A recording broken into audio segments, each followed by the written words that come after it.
This video addresses issues of small expected frequencies and analysis of 2x2 relationships. One assumption of chi-square tests is that each cell's expected frequency be at least 5. The assumption is based on the fact that we use a continuous probability distribution as a model for discrete data. There are two options for dealing with small expected frequencies. One is to combine categories to increase the expected frequencies. The other is to interpret the likelihood ratio statistic. Here is an example of responses to an attitude question measured on an ordinal scale of strongly agree to strongly disagree, broken down by gender. The rule of 5 is not met for 4 of the 10 cells, but if we combine the 2 agree categories and the 2 disagree categories, all the expected frequencies are now large, and we can proceed with the analysis. This strategy works best with ordinal data, or when there is some rationale for combining categories. The other option for low expected frequencies is the likelihood ratio statistic.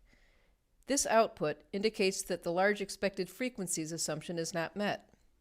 The likelihood ratio is usually appropriate because it adjusts for small expected frequencies. The only caveat is that it cannot be used for analysis of 2x2 tables. The chi-square test for 2x2 tables is a special case in which we examine the association between two variables that each consist of only 2 categories. Suppose we're studying the relationship between vaping and one's perception of its danger compared to smoking cigarettes. Adult subjects are either daily users of vaping products or not, and they perceive vaping products to be either less dangerous or at least as dangerous as cigarettes. Here are the data. And here are the chi-square test results. Notice that there are 2 new rows of statistics that we haven't seen before, as well as 2 additional columns that go with the second new test. We will not be using either of these tests, so you can ignore them. In the vast majority of situations, the linear by linear association test is used for 2x2 analyses. Looking at the results for this study, there is a significant association between vaping and perceived danger, so we then determine the nature of this association. This is accomplished by asking for z-tests using vaping as the explanatory variable.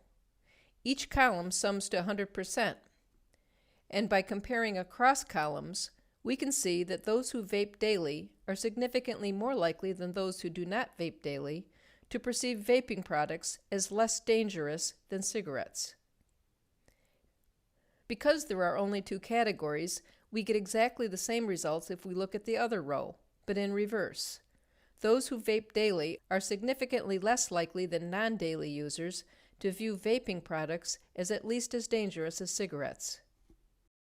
Kramer's V is in the weak range. Only 6% of the variability in perceived danger can be explained by vaping behavior. There are several chi-square tests of association. Most of the time, we interpret the Pearson's chi-square statistic.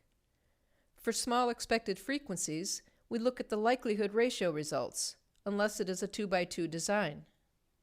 The most commonly used test for 2x2 designs is the linear by linear association test. Chi-square tests of association are used to determine whether there is a relationship between 2 categorical variables. If the null hypothesis is rejected, follow-up tests are used to determine the nature of the association, according to the explanatory variable. Kramer's V is a measure of the strength of the relationship.